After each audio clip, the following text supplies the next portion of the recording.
ఆంధ్రప్రదేశ్ రాజధాని అమరావతి పనుల్ని వేగవంతం చేసేందుకు రాష్ట్ర ప్రభుత్వం 2 కీలకమైన నిర్ణయాలు తీసుకుంది. ఆ 2 నిర్ణయాలు ఏంటి? నిజంగానే గత 2 ఏళ్లుగా మనం చెప్తున్నటువంటి మాట నిర్మాణ ప్రణాళిక వేగవంతం అవుతుంది. దానికి తగ్గట్టుగా ఈ నిర్ణయాలు ఉన్నాయా? మరొక ముఖ్యమైనటువంటి విషయం ఏంటంటే రాష్ట్ర ప్రభుత్వం ఈ నిర్ణయం తీసుకోవడానికి కలిసి వచ్చినటువంటి ముఖ్యమైనటువంటి అంశం ఏపీ హైకోర్టు ఇచ్చినటువంటి డైరెక్షన్స్. ప్రధానంగా ఔటర్ రింగ్ రోడ్డు నిర్మాణానికి సంబంధించి ఏపీ హైకోర్టు ఒక కీలకమైన రూలింగ్ ఇచ్చింది 2 రోజుల క్రితం.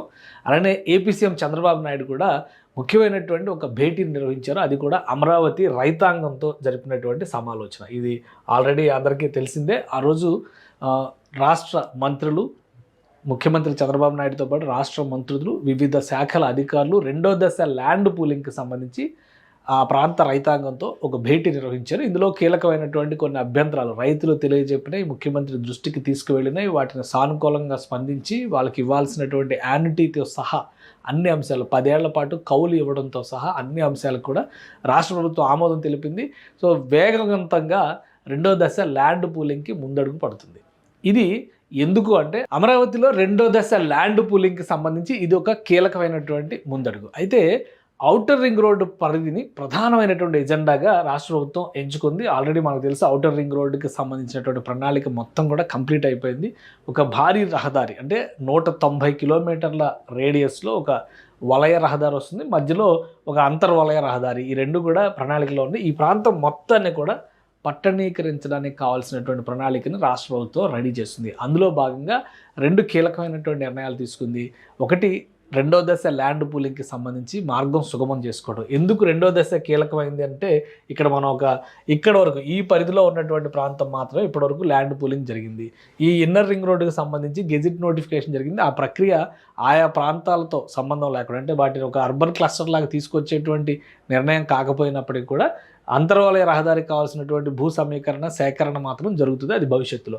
అయితే ఔటర్ రింగ్ రోడ్డుకి సంబంధించి ఇప్పుడు outer ring road, inner ring road ఈ మధ్య ఉన్నటువంటి ప్రాంతాన్ని మొత్తాన్ని కూడా నగరీకరణకి రెడీ చేయాల్సినటువంటి బాధ్యత రాష్ట్ర ప్రభుత్వం పైన ఉంది. అందుకనే ఏపీసీఆర్డీఏకి సంబంధించి 3 అడిషనల్ కమిషనర్లను నియమిస్తూ రాష్ట్ర ప్రభుత్వం నిర్ణయం తీసుకుంది. ఈ నిర్ణయం తీసుకోవడం వెనుక ఉన్నటువంటి ప్రధాన కారణం ఏంటంటే ఏపీ హైకోర్టు ఇటీవల ఇచ్చినటువంటి ఒక రూలింగ్. ఆ రూలింగ్ సారాంశం ఏంటనేది మనం చూద్దాం. ఇది అధికారులు నియమిస్తూ రాష్ట్ర ప్రభుత్వం రిలీజ్ చేసినటువంటి జీవో. సో ఈ జీవోలో 3 అధికారులని, అనుభవజ్ఞులైనటువంటి 3 అధికారులని ఇక్కడ ఒక నిర్ణయం తీసుకుంది. కొల్లాబత్తుల కార్తిక్ ఐఏఎస్ 2020 బ్యాచ్కి చెందినటువంటి అధికారి. ఆయన joint collector and additional district magistrate Nandyal district transferred and his services are placed in disposal of municipal administration and urban development department to post him as additional commissioner APCRDA. So అది first posting. 2వ posting వచ్చి Suryasai Praveen Chand IAS 2019. ఆయన్ని joint managing director AP ట్రాన్స్కోని ఇక్కడ full additional charge for the post of additional commissioner APCRDA. Already ఏపీసీఆర్డీఏకి ఒక commissioner ఉన్నారు, అది కూడా మనం డిస్కస్ చేద్దాం. అలానే ఇంకోటి Shrimati Pedditi Dhatri Reddy IAS 2020 batch chief executive officer Ratan Tata innovation hub and ex officio deputy secretary to government department of real time governance is placed in full additional charge of post of additional commissioner APCRDA. So 3 కమిషనర్లు additional కమిషనర్ల నియామకం జరిగింది. Already ఏపీసీఆర్డీఏకి ఒక commissioner ఉన్నారు. ఇది కాకుండా మరొక 2 కీలకమైనటువంటి విభాగాలు ఏడీసీఎల్ అంటే అమరావతి డెవలప్మెంట్ కార్పొరేషన్ లిమిటెడ్ అనేటువంటి ఒక సంస్థకి మాజీ ఐఏఎస్ అధికారినిగా రిటైర్ అయినటువంటి లక్ష్మీపార్థసారథి గారు లీడ్ చేస్తున్నారు. ఇంకొకటి ఏజీఐసీఎల్ అంటే Amaravati growth infrastructure corporation limited అనేటువంటి ఇంకో సంస్థని ఇటీవలే స్థాపించారు. స్పెషల్ పర్పస్ వెహికల్ కింద దీన్ని తీసుకొచ్చారు.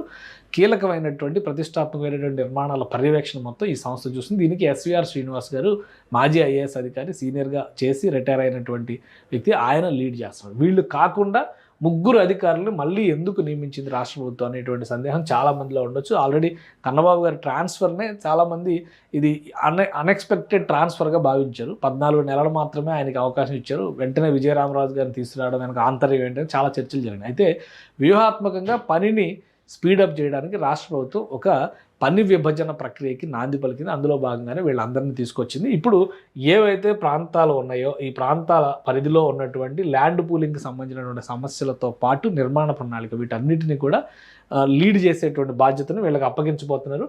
ప్రధానంగా ఏపీ హైకోర్టు ఇచ్చినటువంటి ఒక రూలింగ్ కీలకమైనటువంటి పరిణామం అమరావతి ఔటర్ రింగ్ రోడ్డుకి సంబంధించినటువంటి అనమాట. విజయవాడ ఆగ్నేయ ఈశాన్యం పరిధిలో ఎన్హెచ్ఏ అంటే ఈ అలైన్మెంట్ పైన జరిగినటువంటి ఒక పిటిషన్ పిఐఎల్ అంటే పబ్లిక్ ఇంట్రెస్ట్ లిటిగేషన్ పేరుతో కొంతమంది వేసినటువంటి పిటిషన్ పైన ఏపీ హైకోర్టు ఒక రూలింగ్ ఇచ్చింది. పైగా ఇది నిజంగా ప్రజా ప్రయోజనాలను ఉద్దేశించిన పిటిషన్ అనే క్వశ్చన్ కూడా రైజ్ చేసింది. ఈ నేపథ్యంలోనే రాష్ట్ర ప్రభుత్వం అలర్ట్ అవుతుంది. కృష్ణా జిల్లా ఆత్కూరు గ్రామానికి చెందినటువంటి ఒక వ్యవసాయదారుడు కన్నగంటి ఆంజనేయ ప్రసాద్ అని ఆయన ఒక పిల్ దాఖలు చేశారు. విజయవాడ ఆగ్నేయం అంటే విజయవాడ పరిధిలో ఉన్నటువంటిది అనమాట. ఇది ఈశాన్య పరిధిలో ఓఆర్ఆర్ అలైన్మెంట్ పైన చాలా అభ్యంతరాలు ఉన్నాయని చెప్పని ఎన్హెచ్ఏఐ అధికారులు కొన్ని కీలకమైన అంశాలను విస్మరించారనేది ఆయన చేసినటువంటి అభియోగం. అంటే విజయవాడ నగరం ఇక్కడ ఉంది, విజయవాడ నగరానికి ఇటు ఆగ్నేయము ఇటు ఈశాన్యం ఈ రెండు వైపులా అనమాట. ఈ రెండు వైపులా కొన్ని నిర్ణయాలు రాంగ్ డెసిషన్స్ జరిగినాయి అనేది ఆయన లేవనెత్తినటువంటి అభ్యంతరం. అయితే ఇది విచారణకు వచ్చినటువంటి సందర్భంలో ఎలాంటి ఆధారాలు చూపించలేదు కాబట్టి కోర్టు కొన్ని డైరెక్షన్స్ ఇచ్చింది.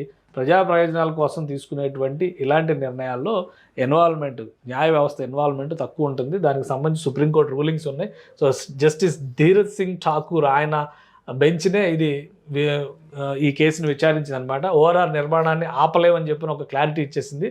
పిటిషనర్ ఒక వ్యవసాయదారుడు అలైన్మెంట్ని ఆయన ఎలా నిర్ణయిస్తారు అనేటువంటి ప్రశ్న లేవనెత్తింది. మౌలిక సదుపాయాల ప్రాజెక్టు విషయంలో తాము జోక్యం చేసుకోలేమని చెప్పని స్పష్టం చేసింది. ఇది అసలు సదుద్దేశంతో దాఖలు చేసిన పిటిషన్ అయినా అనేటువంటి క్వశ్చన్ మార్క్ కూడా రైజ్ చేసింది. అలానే ఎన్హెచ్ఏ తరపున ఉన్నటువంటి లాయరు నిపుణుల బృందం అలైన్మెంట్ని ఖరారు చేసింది. సుప్రీంకోర్టు తీర్పుల ప్రకారం కోర్టులు జోక్యం చేసుకోవడానికి వీలు లేదనేటువంటి. కానీ డిఫెన్స్ లాయర్ ఏమని అడిగారంటే మరికొంత సమయం కావాలంటే ఈ సమయాన్ని వృధా చేసేటువంటి ప్రక్రియ చాలా జరుగుతుంది డెవలప్మెంట్ యాక్టివిటీస్లో. అంటే నిజంగా అన్యాయం జరిగితే దాన్ని నిలువరించడానికి ఖచ్చితంగా అందరూ కలిసి వచ్చేటువంటి అవకాశం ఉంది. కానీ ప్రతిదానిలో పిల్ పేరుతో జరుగుతున్నటువంటి రాజకీయ డ్రామాలని ఇక్కడ ఆపేటువంటి ప్రయత్నం జరుగుతుంది. సుప్రీంకోర్టు ఇచ్చినటువంటి ఈ గైడ్ లైన్స్ నేపథ్యంలో రాష్ట్ర ప్రభుత్వం అలర్ట్ అయింది. అమరావతి పరిధిలో జరగాల్సినటువంటి నిర్మాణ ప్రణాళిక వీటన్నిటిని కూడా అమలు చేయడం, అలానే రెండో దశ ల్యాండ్ పూలింగ్ పైన పరస్పర భిన్నాభిప్రాయాలు వస్తున్నాయి. అసలు మొదటి దశ నిర్మాణం కాలేదు, రెండో దశ ఎందుకు అని ప్రశ్నిస్తున్న వాళ్ళు చాలామంది ఉన్నారు. కానీ లాంగ్ విజన్ అంటే దూరదృష్టితో చూసేటువంటి వాళ్ళకి తర్వాత ఏం జరుగుతుంది అనేది ఇప్పుడు చెప్పడం చాలా కష్టమైంది.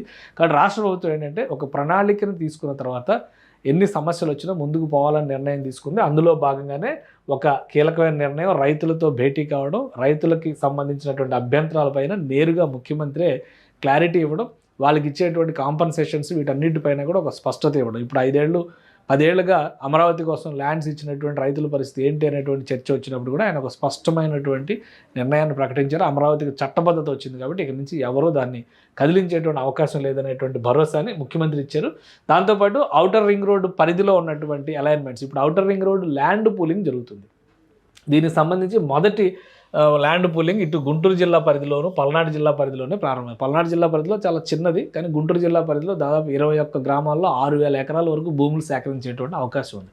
సో ఈ అభ్యంతరాలను కూడా దృష్టిలో పెట్టుకొని అన్నిటికీ ఒక పరిష్కారంగా రాష్ట్ర ప్రభుత్వం ఈ భేటీ నిర్వహించింది. రైతుల్లో భరోసా నింపింది. ప్రత్యేక అధికారులను అడిషనల్ కమిషనర్స్ రూపంలో తీసుకొచ్చింది.